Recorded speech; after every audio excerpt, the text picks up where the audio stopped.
Mesdames et messieurs, bonjour et bienvenue dans ce quatrième module de formation consacré au reportage images. Ce module de formation est proposé dans le cadre donc de l'école Wanilou Edith à Kalobou de JC, reporter d'images, un module proposé par Rabi Mas Arès Agnew Bachar, journaliste, reporter d'images indépendant et président 2024 de la Jeune Chambre internationale Boycott Wanilou. Et par rapport donc à ce module qui se consacre au reportage d'images, il s'agira donc en termes d'objectif de maîtriser l'art de la photographie mobile, de pouvoir acquérir des compétences en photographie classique, de pouvoir donc comprendre et appliquer les techniques de cadrage vidéo et aussi de pouvoir apprendre à réaliser des reportages vidéo en ligne.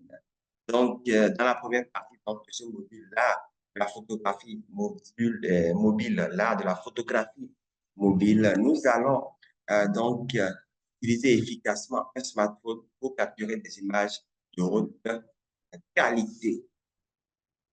Alors, qu'est-ce qu'il faut savoir donc par rapport à la photographie mobile?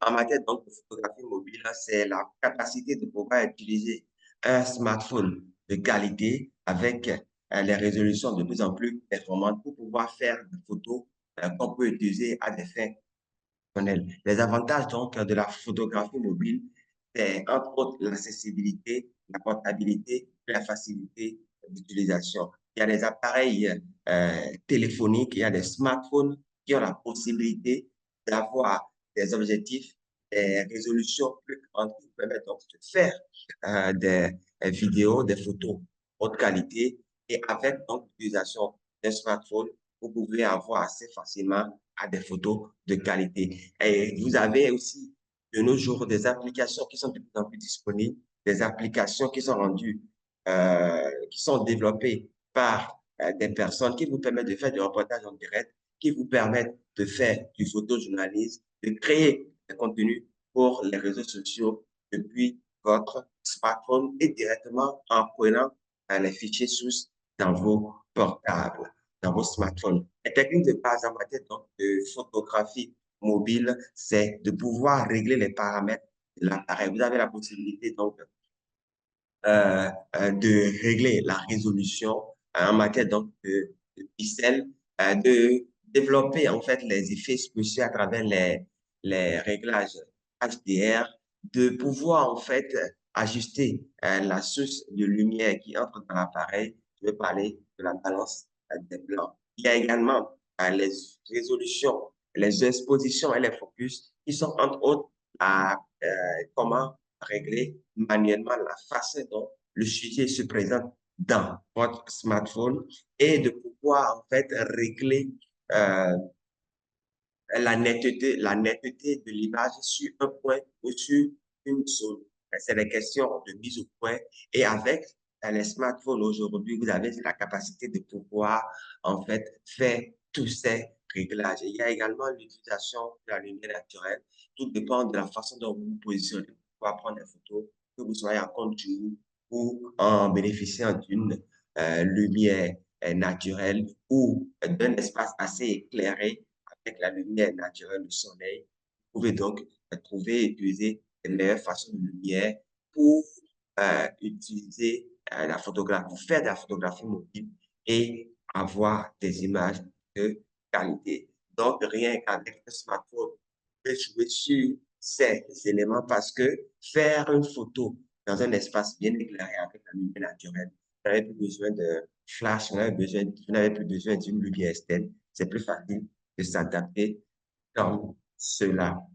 Pour donc continuer, en matière donc de la photographie mobile, vous avez entre autres la possibilité également de faire des cadrages et de faire un réglage par rapport à un certain nombre de besoins. On parle entre autres de réglage de tiers qui vous permet d'utiliser une grille dimensionnée afin de pouvoir positionner les sujets dans votre euh, smartphone, dans votre écran ou sur votre écran, de pouvoir en fait utiliser le point d'intérêt pour avoir des repères. Vous avez besoin également des lignes directrices qui vous permet en fait de pouvoir orienter le regard du spectateur ou de la personne qui suit, qui lit votre vidéo, votre image, et vous avez également la possibilité d'équilibrer les éléments, de choisir donc la répartition des éléments dans le cadre qui n'est rien d'autre que la surface de votre smartphone, parce qu'il représente l'espace d'un sujet va se retrouver à l'intérieur avec une occupation spatiale et tout dépend du positionnement, tout dépend de la façon dont vous mettez votre smartphone devant les sujets pour les capturer. Et nous allons voir ces aspérités dans la partie pratique lorsqu'on serait en ligne pour les fois à venir. En matière d'édition mobile, il y a également des applications qui sont utilisables pour pouvoir en fait éditer les photos. Il y a par exemple Snapseed qui est une application qui vous permet de vos photos en ligne, de pouvoir faire des retouches. Et il y a Lightroom mobile pour en fait équilibrer les photos et faire des retouches un peu plus poussées, un peu plus professionnelles. Vous avez également d'autres applications qui vous permettent d'ajuster la luminosité, le contraste et la saturation afin de pouvoir avoir une photo de qualité supérieure. Et également le recadrage. Lorsque vous faites une photo, vous constatez qu'il y a un peu plus d'espace en haut, un peu plus d'espace à un peu plus d'espace à toi. Vous pouvez faire le recadrage. Il y a des appareils, des applications qui vous permettent de pouvoir en fait, de recadrer votre photo et de placer le sujet ou votre élément dans une idéale ou une un plus bonne que l'est. Nous allons continuer avec la photographie classique et il s'agit en fait d'apprendre les techniques de base et avancées de la photographie avec un appareil photo ou professionnel. Lorsque je prends par exemple un appareil photo, en fait, là, pour s'adonner à de la photographie avec un appareil, il faut faire un choix d'appareil conséquent, que ce soit un appareil réflexe, que ce soit un appareil compact ou que ce soit un appareil hybride. Vous avez le choix d'adapter selon les marques d'appareils. Il y a certains appareils dont la fabrication est orientée vers le style, d'autres style compact. Nous allons découvrir ces disparités, ces aspérités dans la suite ou surtout avec la phase pratique en ligne que nous verrons vers des appareils aujourd'hui qui sont dotés des deux technologies.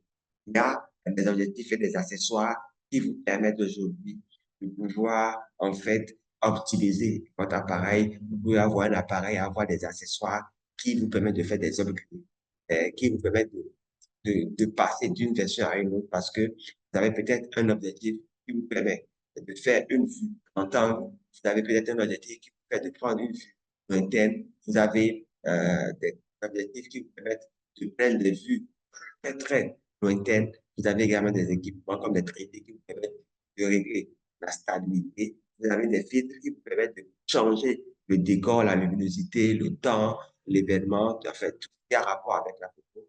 Ce sont des accessoires que vous pouvez, par exemple, utiliser assez facilement sur un appareil ou classique ou professionnel afin de changer euh, euh, les capacités de votre appareil.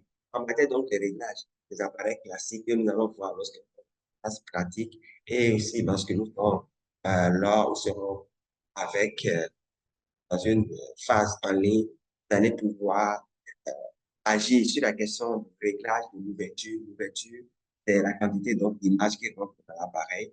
La question donc de la vitesse d'obturation permet de euh, régler la rapidité avec laquelle l'appareil peut donc capturer un sujet et les réglages d'ISO qui vous permettent de choisir dans le vers euh, prise avec des appareils professionnels. Donc, à travers donc le réglage de l'ouverture de la vitesse d'obturation de l'ISO, vous pouvez comprendre les différentes expositions et les réglages manuels que vous pouvez faire sur un appareil photo classique, sachant que l'appareil photo classique, ou un appareil photo professionnel, a la possibilité de vous mettre en mode automatique qui vous permet de faire des photos en fonction de l'environnement. Mais si vous voulez quitter le mode automatique, il y a les modes manuels que vous pouvez utiliser qui vous permettent de faire les réglages en fonction de ce que vous voulez ou en fonction de les modes de prise de vue Quand je disais, ça peut être en mode automatique, en mode semi-automatique,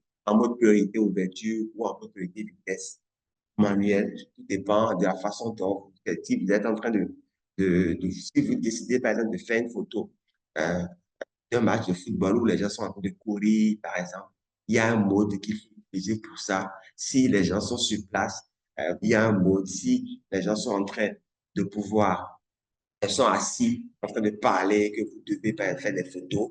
Il y a également un mot que vous pouvez utiliser. Tout ça, on verra dans la phase pratique. Et ça, c'est des aspects sur lesquels vous devez interagir lorsque vous avez un appareil classique ou un appareil professionnel qui permet de faire des photos professionnelles. En matière d'appareils professionnels, il y a les compositions avancées, il y a les techniques de composition, les réglages de tiers. Nous avons vu les réglages de tiers en matière de, de la photographie mobile, mais il y a également les réglages de tiers au niveau de l'appareil classique. Il y a les symétries, il y a la profondeur du champ, il y a les perspectives, angle de vue, comment choisir le meilleur angle de perspective pour une photo. Ça, vous allez avoir des gens. C'est pour dire en fait que en matière donc de réglage avancé, on peut laisser le même appareil, et le même appareil pour deux personnes différentes avec réinitialisation des réglages. Chacun, à travers son réglage, fera certainement des photos différentes des autres. C'est parce que chacun choisit le réglage qu'il veut faire en fonction de la position, positionnement, en fonction de l'exposition du sujet, en fonction de l'angle, en fonction du tiers, du réglage du tiers, ou en fonction de la symétrie par rapport au cadrage. Tout diffère. Donc, c'est des réglages avancés que vous êtes amené à faire parce que vous avez un appareil classique. Et puis, en matière de post-production, il y a des logiciels qui permettent de faire des réglages. Parce que quand on parle de post-production avec des appareils photo professionnels, parce que vous faites la vue, vous êtes obligé de copier les photos, l'appareil vers un smartphone, vers un ordinateur pour pouvoir faire un certain nombre de réglages. Et pour ça, vous pouvez utiliser des logiciels comme Adobe Lightroom, vous pouvez utiliser des logiciels comme Photoshop pour la et vous pouvez également utiliser euh, des logiciels. Bon, vous pouvez également utiliser des logiciels comme des logiciels de retouche pour corriger quelques imperfections, par exemple les imperfections cutanées, les boutons, les acnés, ajuster la couleur et recadrer le sujet sur la photo. Le cadrage vidéo, cette fois-ci, dans ce module, il s'agira de comprendre et appliquer les techniques de cadrage pour réaliser des vidéos de qualité. Et en matière de cadrage vidéo, qu'est-ce qu'il faut comprendre? Les principes de base du cadrage vidéo, c'est également le réglage du tiers. Ça va positionner les sujets, appliquer les règles du tiers pour avoir une vue beaucoup plus globale et bien positionner les sujets, la ligne de force et les points d'intérêt. Les points d'intérêt sont définis par rapport aux différents éléments qui constituent votre, votre sujet, qui sont autour de votre sujet de plusieurs lignes et pouvoir structurer la composition dans votre vidéo. Et ensuite, avoir les mouvements de caméra. Les mouvements de caméra sont les panoramiques. Par exemple, lorsque c'est un sujet, vous décidez de balayer à droite, ça c'est un mouvement panoramique. Le zoomer, comme zoomer, c'est rapprocher un sujet ou faire une partie.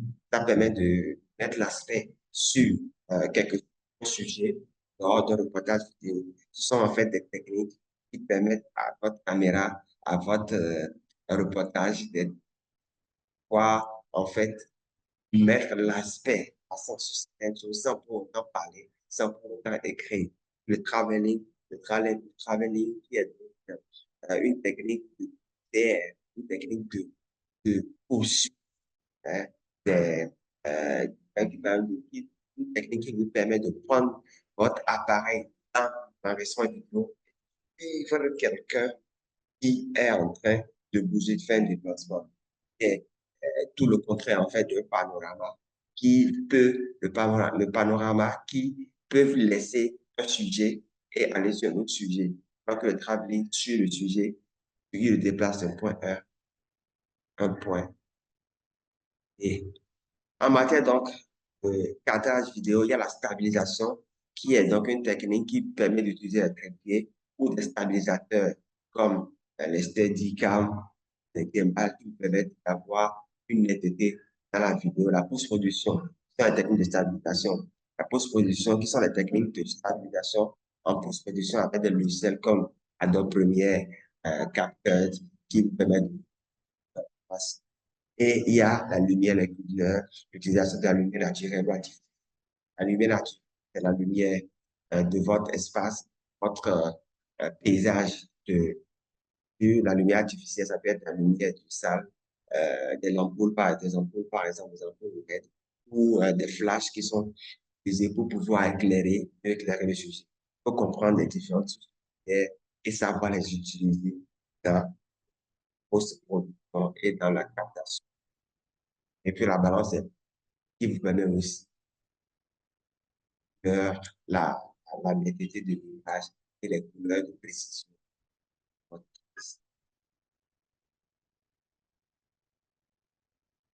Le reportage vidéo, lorsque par exemple vous savez déjà faire la captation, il faut en même temps apprendre à réaliser des reportages vidéo complets et professionnels. Et pour ce faire, nous allons donc nous orienter vers comment est-ce qu'il faut préparer un reportage. Pour préparer un reportage, faire un reportage vidéo, il faut de la planification. La planification, c'est de définir le sujet, faire des recherches, c'est de créer ce dont faire les étapes de A à Z. Je veux interviewer une personne, je veux interviewer deux personnes, je veux lui poser certaines questions. Mais il faut préparer ça. Et dès que vous faites ça, il faut préparer le tableau de bord.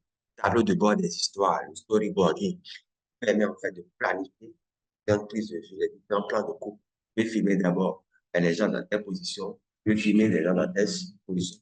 Je vais faire un reportage, je vais aller d'abord filmer telle activité avant de filmer telle activité dans un story qui n'est rien d'autre qu'un plan détaillé d'un fichier où avec les différentes séquences sont mentionnées. Les techniques de prise de vue, il y a l'interview, vous devez prendre un sujet, la technique de réaliser des interviews, le cadrage, l'éclairage, la prise de son, euh, prendre des vidéos et sons d'un sujet pour pouvoir en faire un reportage vidéo.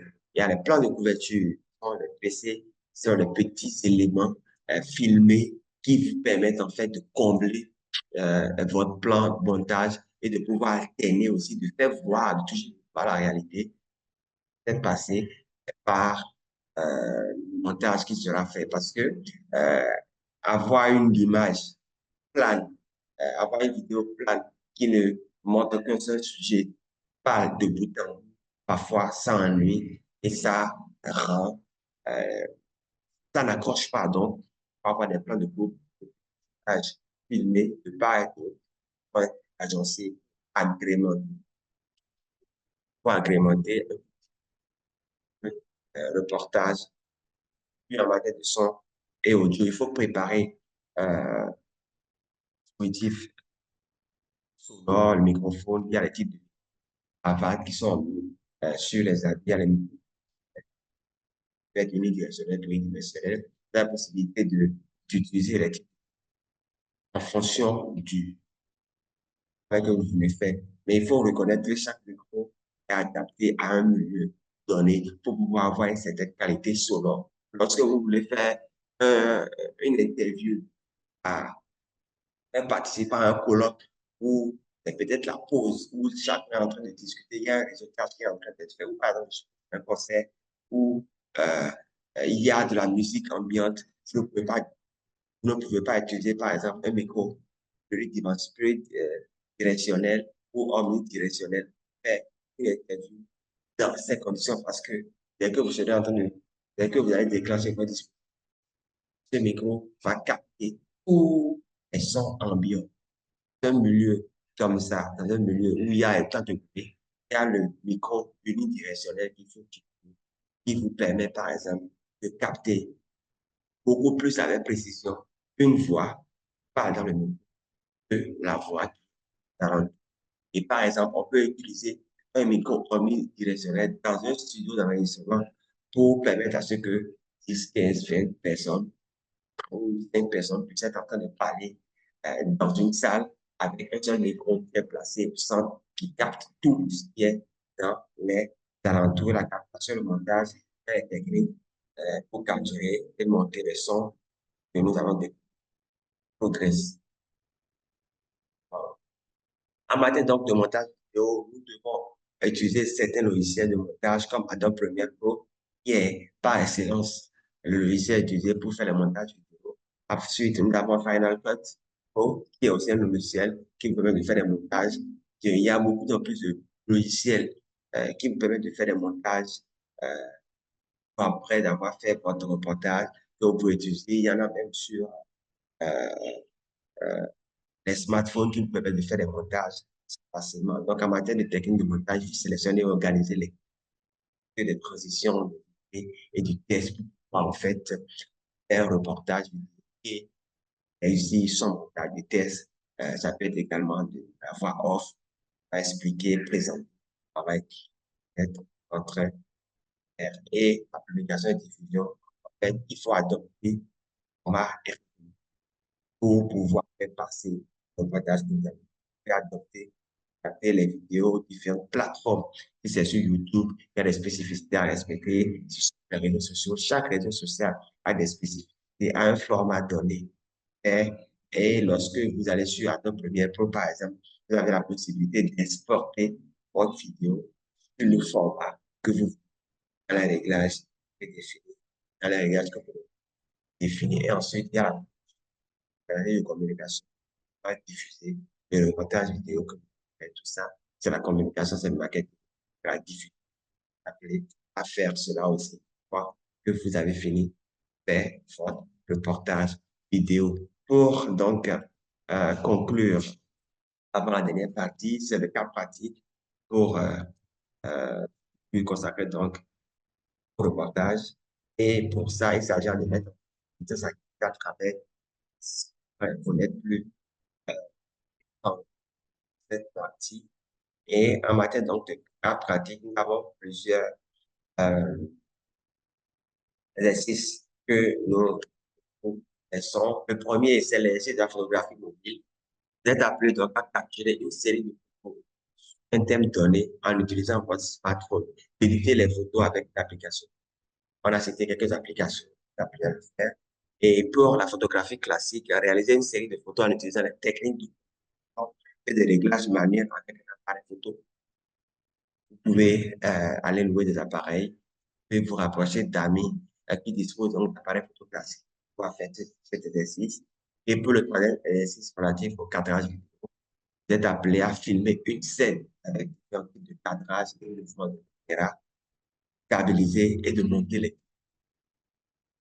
Et ensuite, dernière partie, le dernier exercice, c'est le montage, réaliser un mini reportage vidéo à 5 minutes sur un sujet donné pour inclure des intervenants de groupe et une narration.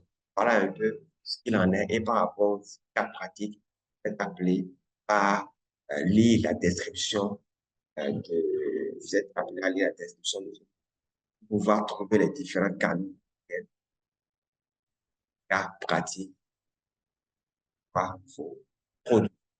Et pour conclure, parce qu'il faut se rendre compte que l'innovation offre une approche complète pour maîtriser la photographie mobile, la vidéo, la réalisation, la vidéo professionnelle. La pratique, en effet, permettre d'appliquer les concepts appelés renforcer la pas que l'expérience vient avec la pratique.